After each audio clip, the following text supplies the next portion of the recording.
Hey guys, it's your girl Rhoda Eats, and today I'm here to show you how I make my pineapple bowl featuring my cilantro-lime rice, corn, salsa, and barbecued shrimp.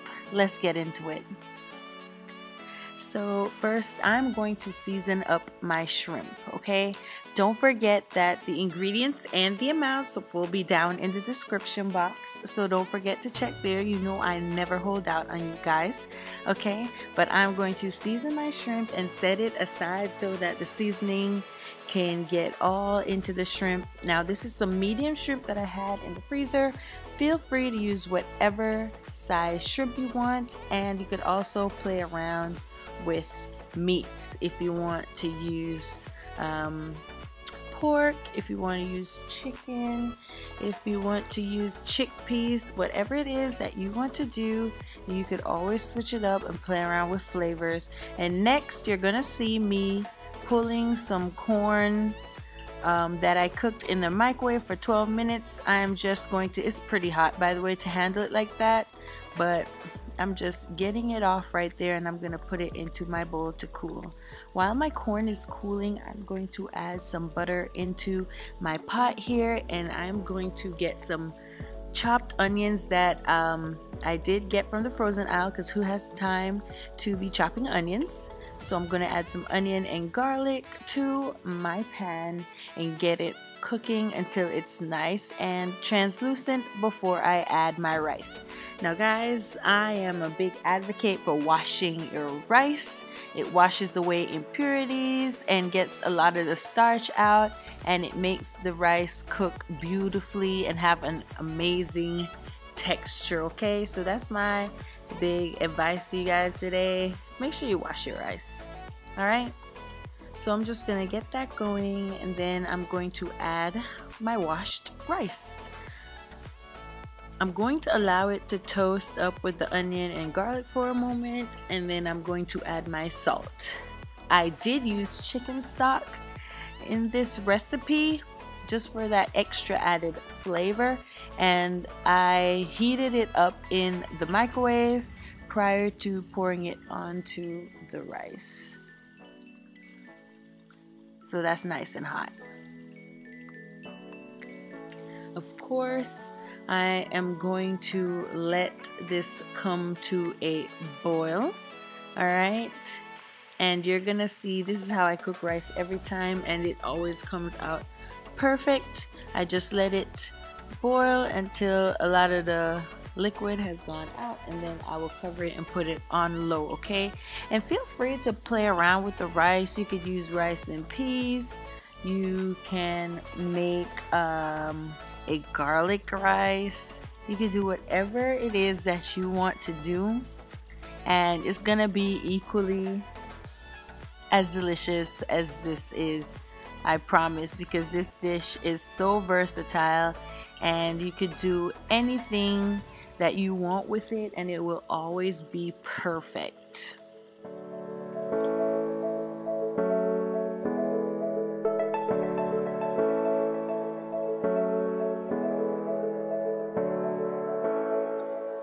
I did leave the footage of the rice boiling just so I could show you exactly what I mean when I say that I let most of the liquid boil out of the pot first before covering it and letting it steam.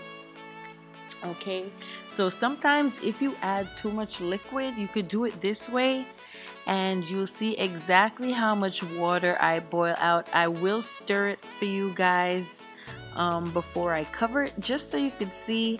Okay, that's me just adding a teaspoon of salt here to get the flavors going together. But yeah, you see, this is how much water I let boil out first on a high heat before I cover my pot and let it steam on low heat. Alright, let's get to the corn salsa. I have some onions, some cilantro, diced jalapeno, salt, and lime. Okay, and I'm just going to throw everything in there. I did take the seeds out of the jalapeno, so it was not hot at all. All right, and you add as much or as little salt as you want to, and as much lemon as you like. It's really a flavor thing. You can just do a little by little and taste as you go, and try not to eat the whole thing, because that was my problem. But it's just such a beautiful dish. And you could also add this corn salsa to fish, grilled fish, fried fish. You could add it on top of a steak or pork. You could have it with your chicken breast. It is just something that you could use for any dish. It is a delicious complement. I mean, look at those vibrant colors, perfect for summer.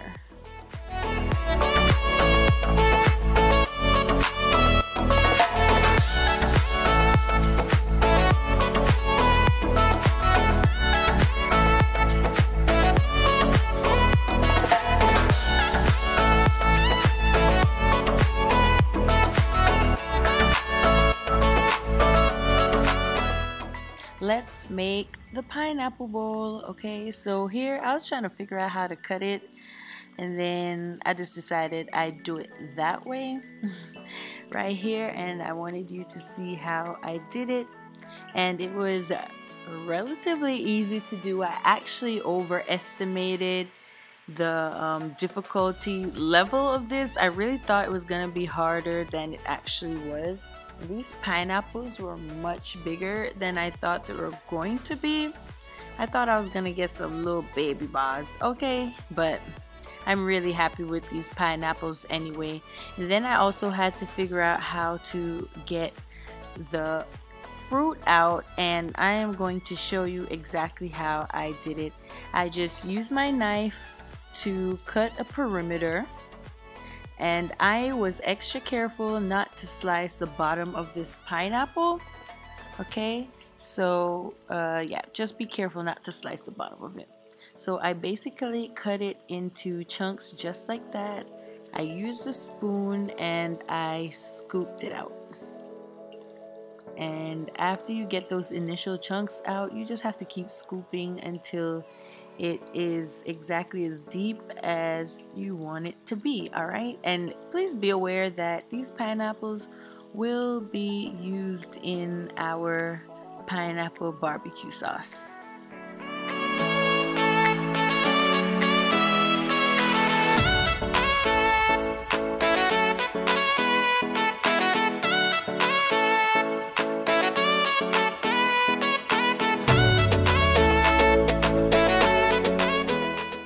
Alright, so for the pineapple barbecue sauce, I just used original barbecue sauce. Not really too keen on getting the flavored stuff because I like to make the sauce my own every single time. So today I'm just using the original barbecue sauce, and I'm adding the pineapples to it along with a few seasonings and some brown sugar, okay, just to give it that delicious taste that I like. And I mix it all together and let it simmer to marry all the flavors together and get the most out of that pineapple. I want to remind you guys to look down into the description for the ingredients and the measurements of everything that I used to get this delicious barbecue sauce exactly the way that I want it. And it was absolutely scrumptious. I saved the rest for future use because why not? It's delicious. All right, I'll be sure to put it on some chicken wings. All right.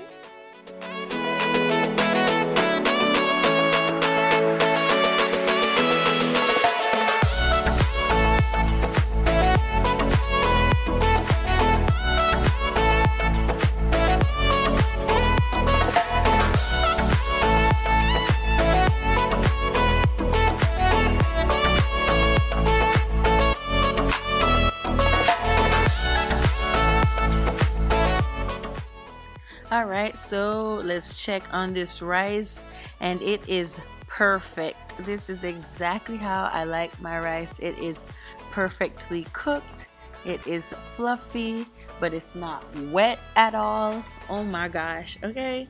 And now I'm just adding my freshly chopped cilantro and a half of a lime for just the first stir.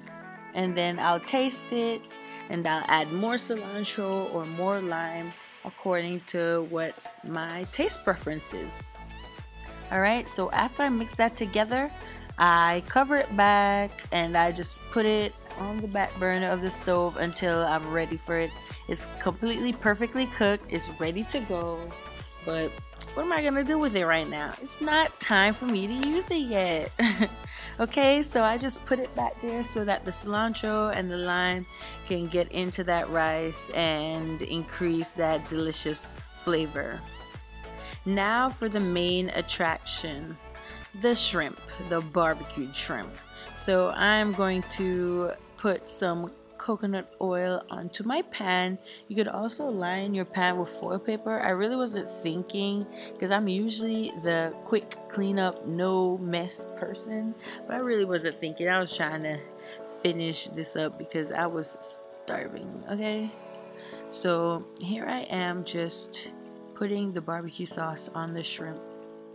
I preheated my oven to 400 degrees and I cooked my shrimp for 5 to 7 minutes. Okay, you do not want chewy, rubbery shrimp, so you just gotta watch it and be sure to check your shrimp. All right. So I just let it do that and let everything caramelize and get all delicious and married together, and voila, here it is. All right, and now I'm just gonna make a little Alabama white barbecue sauce, and it's just something I'm throwing together in case I feel like dipping my shrimp. It's delicious, it's tangy, so it's just a great contrast to the sweet and the slightly sour from the lime and everything that is in the pineapple bowl. The pineapple gives everything a great flavor, but it doesn't get into it and overpower it at the same time. I don't even know how to explain it. You're really going to have to make this to really get the gist of all this goodness. I cannot explain it to you. You'll just have to make it, and of course let me know if and when you do, and let me know what changes you make to it. So here is everything. I did fry a few shrimp, just a little quick fry just to add another dimension. You don't have to. This is just what I felt like doing, just for garnish, and it was a great choice. All I did, I just didn't bake all of the shrimp. So here I am serving everything up. And guys, I encourage you to follow me on Instagram at Rhoda Eats.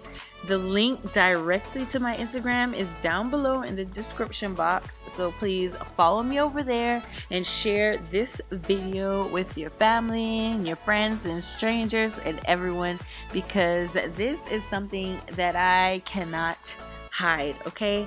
All the flavors and everything married together so well. Yes, I said marry. It was a mistake. But they marry together so well, and it is really a party in your mouth. Nothing overwhelms the other, and it is beautiful to look at. I mean, come on. Look at how beautiful this is. Look at it. Do you see that? Yum. I am just sitting here admiring this dish. It is absolutely beautiful and just pleasing to look at. Wow.